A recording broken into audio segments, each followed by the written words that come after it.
በስመ አብ ወወልድ ወመንፈስ ቅዱስ አሐዱ አምላክ አሜን። የአምላካችን የቅዱስ እግዚአብሔር ቤተሰቦች፣ የእመቤታችን የቅድስት ድንግል ማርያም የቅዱሳን ሁሉ ወዳጆች ልጆች እንደምን ሰነበታችሁ? ደህና ናችሁ? አሜን። ለዚህች ዕለት ያደረሰን ቸር መሐሪ ሩኅሩኅ አባታችንና አምላካችን ቅዱስና ብሩክ ሕያው እግዚአብሔር ምስጋና ይድረሰው። ባለፈው በክፍል 62 ትምህርታችን ቁልፍ የተሰወረባቸው የጌታችን ትምህርቶች በሚል ርዕስ መማማራችን ይታወሳል። በዚህም ከጌታችን ትምህርቶች መካከል 4ቱን ተመልክተን ነበር። እነርሱም አስቀድማችሁ መንግሥቱንና ጽድቁን ፈልጉ፣ ሌላውም ይጨመርላችኋል ያለውን፣ እንዲሁም አምላክህንና ባልንጀራህን ውደድ የተባለበትን የማቴዎስ ወንጌል ምዕራፍ 22 ቁጥር 37 ላይ ያለውን፣ ሌላው ይቅር ባይነትን የተመለከተ ጌታችን እስከ 70 ጊዜ 7 እንጂ እስከ 7 ጊዜ አልልህም ለጴጥሮስ ያለውን ቃል ተመልክተን ነበር። በመጨረሻም በትሕትና ሌሎቹን ማገልገል እንደሚገባን ጌታችን ራሱን ምሳሌ አድርጎ የነገረንን ቃል አንስተን መነጋገራችን ይታወሳል። በዛሬው መርሃ ግብራችን ደግሞ የጌታችን የዕለት ተዕለት መርሆች በሚል ርዕስ ቀጣዩን ክፍል የምናቀርብላችሁ ይሆናል። አምላካችን ቅዱስና ሕያው እግዚአብሔር ያስተምረን።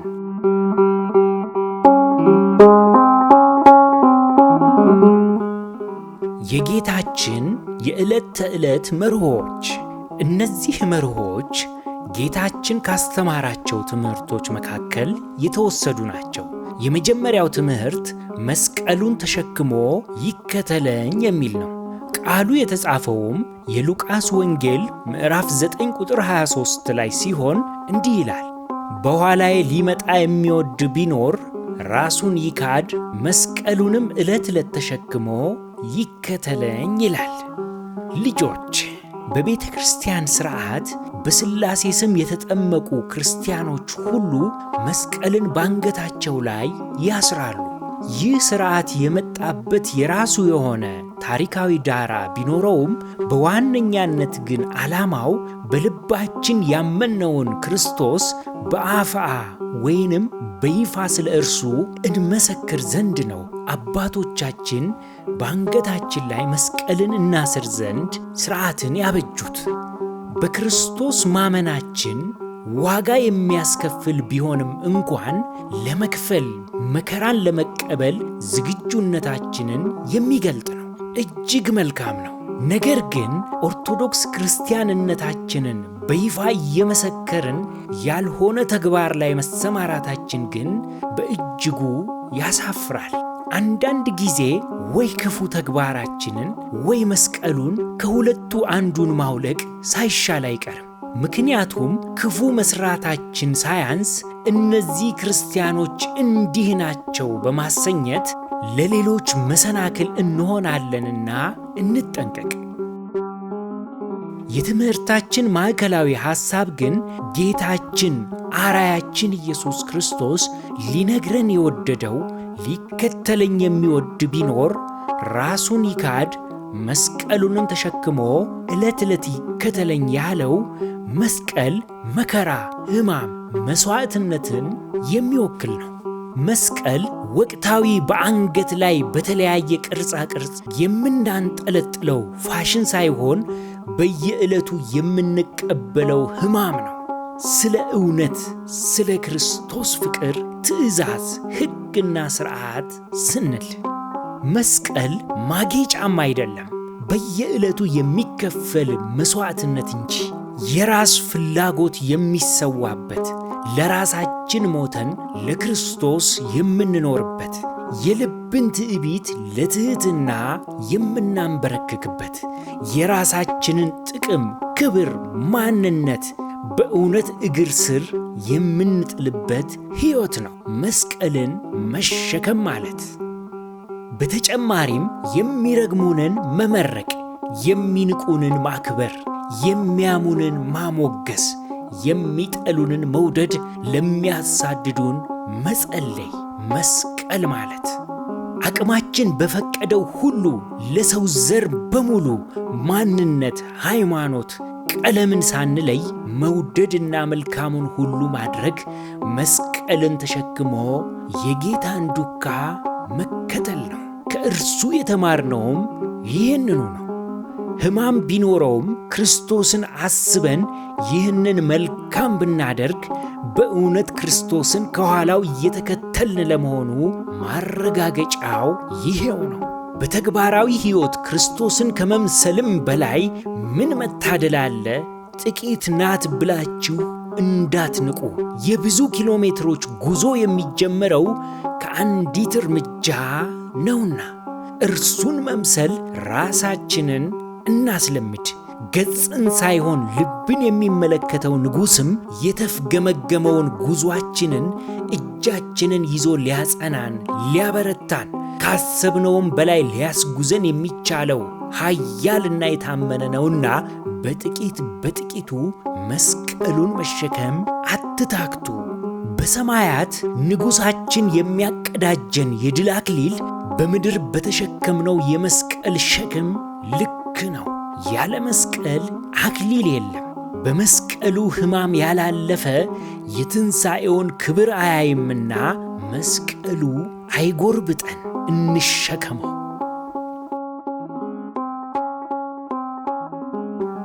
ሌላው የዕለት ተዕለት መርሆአችን ሊሆን የሚገባው ጌታችን ያስተማረው ትምህርት ቢኖር ሊያደርጉላችሁ የምትወዱትን ሁሉ እናንተ አድርጉላቸው የሚል ነው። በማቴዎስ ወንጌል ምዕራፍ 7 ቁጥር 12 ላይ እንደተጻፈው እንዲህ ይላል፣ እንግዲህ ሰዎች ሊያደርጉላችሁ የምትወዱትን ሁሉ እናንተ ደግሞ እንዲሁ አድርጉላቸው፣ ሕግም ነቢያትም ይህ ነውና ይላል። ይህ ሕግ የሰው ልጆች ሁሉ በፍቅርና በሰላም በመተሳሰብ ይኖሩ ዘንድ ጥልቅ መሠረትን የጣለ በመሆኑ ወርቃማው ሕግ ይባላል። አንተ እንዲሆንልህ የምትፈልገውን ለሰዎች ካደረግ የክርስቶስን ሕግ ፈጸምክ። ግላዊነት፣ ለእኔ ብቻ የሚል አስተሳሰብ ሲነግስ የማኅበረሰብ አንድነት ይሸረሸራል፣ መተማመንና ፍቅርም ይጠፋል። አስተሳስረው የሚያኖሩን የጋራ እሴቶች መክነው ሀገርን እስከ ማፍረስም ሊደርስ ይችላል። ጌታችን የሰማዩን ሕግ ነው ወደ ምድር ያወረደው። ለዚህ ሕግ የሚገዛ ሰው ቢኖር በምድር ሳለ ሰማያዊውን ሰላም፣ ፍቅርና ደስታ ያጣጥማል፣ ራሱ የሚፈልገውን ለሌሎች በማድረግ። ሰዎች ሐሳብህን እንዲቀበሉ ትፈልጋለህ? ሐሳባቸውን አክብረህ ተቀበል። መከበርስ አክብራቸው። እንዲወዱህ ትወዳለህ? ውደዳቸው። በእውነተኛ ፈገግታ እንዲቀበሉ ከፈለግ እውነተኛ እንደ ንጋት ብርሃን ልብን የሚያሞቅ ፈገግታን ሰጠህ ሰላም በላቸው። የሰውን ልጅ ከምንም በላይ የምትሰጠው ቦታና በአንተ ዘንድ ያለው ተቀባይነት በእጅጉ ከስጦታህ በላይ ይማርከዋል። በሰላምታህም የእርሱ ደህንነት የሚያሳስብህ መሆኑን፣ የቤተሰቡ መንፈሳዊ ሕይወቱ፣ ሰላሙ በአንተ ዘንድ ቦታው እንዳለው አሳየው። አንተ እንዲያደርጉልህ እንደምትፈልገው አድርገህ። ሰዎች የውስጥህን ቁብ ሰጥተው እንዲያደምጡ ትፈልጋለህ? አድምጣቸው። የራስህን ሐሳብና ፍላጎት ለመጫን አትቸኩል። ሊያደርጉልህ የምትወደውን ለሌላው አድርግ የሚለው ሕግ ምናባዊ ወይንም የመገመት ሰዎችን የመረዳት ችሎታ፣ ሐዘኔታንና ግላዊ ፍላጎት መካድን ይጠይቃል። አርአያችን ኢየሱስ ክርስቶስ ከዓለም ሕግ በተቃራኒው ተጉዞ አሳየን። የተለመደው እኛም የምናደርገው ለሚያከብሩን አቤት ያለን ከበሬታ፣ ለሚወዱን ሥጋ ለብሶ የሚራመድ ፍቅር ሆነን እንታያለን። ለሚረዱን እኔማ የእርሱን ውለታ ሳልመልስ የሚለው ያስጨንቀናል። እንዳጠቃላይ ፍቅራችን እንካ ለእንካ እንደ አህያ ፍቅር። አህዮች ፍቅራቸውን ሲገልጡ አንዱ ያንዱ ማጅራት በጥርሱ ሲያክ ሌላውም እንዲሁ ያደርጋል። በቃ ለረጅም ሰዓት አንዱ ያንዱን ሲያክ ይውላል። ይህ ደመነፍሳዊ ተፈጥሯዊ ፍቅር ነው። የክርስቲያኖች ፍቅር ግን ከዚህ ከፍ ሊል ይገባዋል። እንዲህም አይደለም ከጌታችን የተማርነው። እርሱ ማንም ሊነካቸው አይደለም ለዓይኑ የሚጸየፋቸውን ለምጻሞች በእነዚያ የፍቅር እጆቹ ዳሶ ፈውሷል። የተገለሉ ኃጢአተኞችን አቅፎ ተቀብሏል። አብሮም በማዕድ ተቀምጧል። እጆቹን በችንካር ልቡን በምላስ ጦር የሚወጉትን ወዷል። ይህንን በማድረግ የሰማዩን ፍቅር ስቦ ወደ ምድር አውርዶታል። እንኖርበትም ዘንድ ለእኛ ትቶልናል። ስለዚህ ከንግግራችን አስቀድመን ከድርጊታችንም በፊት እንዲህ ማሰብ ይገባል። ሰዎች ምን እንዲያደርጉልኝ እፈልጋለሁ የሚለውን ልቡናችንን የሚፈልገውን ሲገልጥ ያንኑ እናደርግላቸው። በዚህ ጊዜ ጓደኝነት ይሰምራል፣ ትዳር ይቀናል፣ ሥራ ይሳለጣል፣ ሀገርም ይሰበሰባል፣ በአንድነት በኅብረትም ይቆማል። ሌላው ጌታችን ያስተማረው ዕለት ተዕለት መርሆአችን ሊሆን የሚገባው ከወይን ግንዱ ጋር ተጣብቆ መኖር ነው። በዮሐንስ ወንጌል ምዕራፍ 15 ቁጥር 5 እስከ 12 ጌታችን ስለ ራሱ እንዲህ ሲል ገልጧል። እኔ የወይን ግንድ ነኝ፣ እናንተም ቅርንጫፎች ናችሁ። ያለ እኔ ምንም ልታደርጉ አትችሉምና በእኔ የሚኖር እኔም በእርሱ እርሱም ብዙ ፍሬ ያፈራል። በእኔ የማይኖር ቢሆን እንደ ቅርንጫፍ ወደ ውጭ ይጣላል፣ ይደርቅማል። እርሱንም ሰብስበው ወደ እሳት ይጥሏቸዋል፣ ያቃጥሏቸውማል። በእኔ ብትኖሩ ቃሎቼም በእናንተ ቢኖሩ የምትወዱትን ሁሉ ለምኑ ይሆንላችሁማል። ብዙ ፍሬ ብታፈሩና ደቀ መዛሙርቴ ብትሆኑ በዚህ አባቴ ይከበራል። አብ እንደወደደኝ እኔ ደግሞ ወደድኳችሁ፣ በፍቅሬ ኑሩ። እኔ የአባቴን ትእዛዝ እንደጠበቅሁ በፍቅሩም እንደምኖር ትእዛዜን ብትጠብቁ በፍቅሬ ትኖራላችሁ። ደስታዬም በእናንተ እንዲሆን ደስታችሁም እንዲፈጸም ይህን ነግሬያችኋለሁ። እኔ እንደወደድኳችሁ እርስ በእርሳችሁ ትዋደዱ ዘንድ ትእዛዜ ይህች ናት ይላል የወይን ግንዱ ጌታችን። የምናተኩርበት ቃል ያለ እኔ ምንም ልታደርጉ አትችሉም የሚለውን ነው። የቃሉን ጥንካሬ አስተውሉት። ያለ እኔ ምንም፣ ትንሽ ወይም ከፊል ወይም ጥቂት አይደለም፣ ምንም። ከክርስቶስ ከተለየን ምንም ነን። የእኛ ዕውቀት፣ ገንዘብ፣ ሥልጣን የሚሠራው በወይን ግንዱ ላይ ሲኖር ብቻ ነው። ቅርንጫፉ በራሱ አያፈራም፣ በግንዱ ላይ ሲሆን ብቻ እንጂ። እኛም ከክርስቶስ ርቀን የመንፈስ ፍሬዎችን ፈጽሞ ልናፈራ አይቻልንም። አደገኛው ነገር ብዙዎች ከግንዱ ተቆርጠው ሳለ በሕይወት ያሉ ይመስላሉ። እንደ ተቀጠፈች ጽጌረዳ አበባ ለጊዜው ሕይወት ያላት ውብ ትመስላለች፣ ፍጻሜዋ ግን ተወስኗል፣ መድረቅ። የተቆረጠ ሕይወት ይደርቃል። የተቆረጠ ልብ ስሜቱ ነጥፎ ፍላጎቱን ያጣል። ከግንዱ የተለየች ነፍስ ሰላሟን አታገኝም። በግንዱ ላይ ጥገኛ የሆነ ታዲያ ደካማ አይደለም። ኃይሉና መግቦቱ ከጠንካራው ግንድ በመሆኑ የበለጠ ይጠነክራል፣ እየበረታም ኃይሉንም እያደሰ ይሄዳል። ከክርስቶስ መጣበቅ ባርነት ሳይሆን እውነተኛ ነፃነት ነው። ምክንያቱም ቅርንጫፉ ሊያገኝ የማይችለውን ግንዱ ያቀርብለታል። ጥንካሬን ከራስህ አታመነጭም፣ ነገር ግን ከግንዱ ትቀበላለህ። ፍሬን አታመርትም፣ ከግንዱ ታፈራለህ። ልጆች፣ መንፈሳዊ ፍሬ ሲጎድለን ቆም ብለን ከግንዱ ጋር ያለንን ግንኙነት መመርመር ይገባል።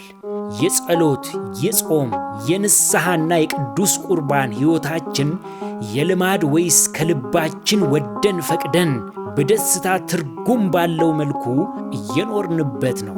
ለእግዚአብሔር ፈቃድስ ለክርስቶስ ፍላጎትስ እየታዘዝን ነው? ይህንን እናስተውል። እንዲህ ከሆነ በዚህ መንፈሳዊ በረሃነት በሚስፋፋበት ዓለም ስትኖር አንተ ግን በፈሳሽ ውሃ ዳር እንደተተከለች ትለመልማለህ። ድርቁ አያሰጋህም፣ ምንጩ የሚቋረጥ አይደለምና።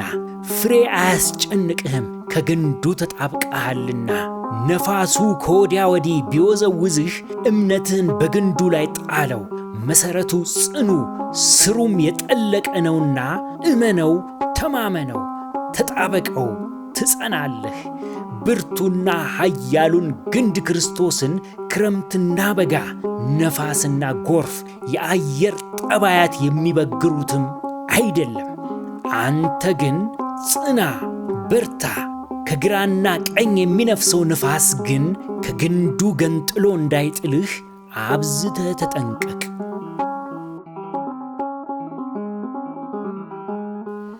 ልጆች፣ መቼም በቲክቶክ ዘመን ትምህርትን ማርዘም በእጅጉ ያሳቅቃል እንጂ የጌታችን ትምህርቶችማ የሚጠገቡ አልነበሩም።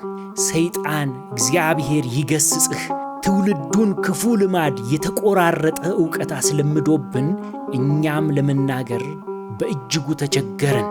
ያሳዝናል። ቀጣዩን የጌታችንን ትምህርቶች እግዚአብሔር ቢወድና ቢፈቅድ ሳምንት የምንመለከታቸው ይሆናል። ማጠቃለያ፣ በዛሬው መርሃ ግብራችን ጌታችን ያሳየን የዕለት ተዕለት መርሆዎች በሚል ርዕስ ተማምረናል።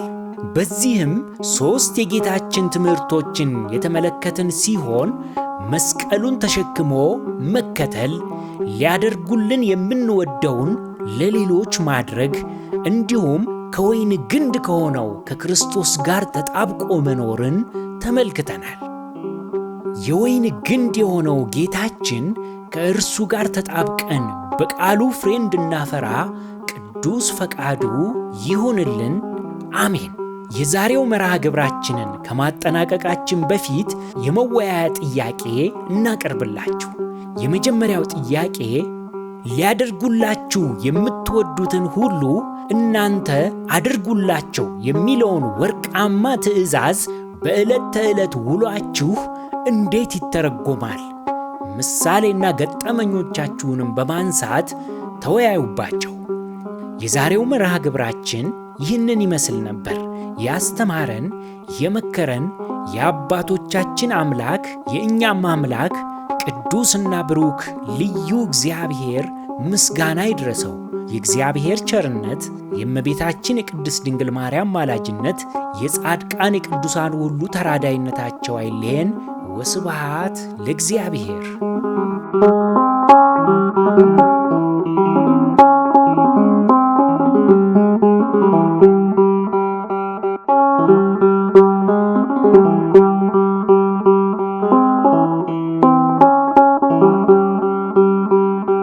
Thank you.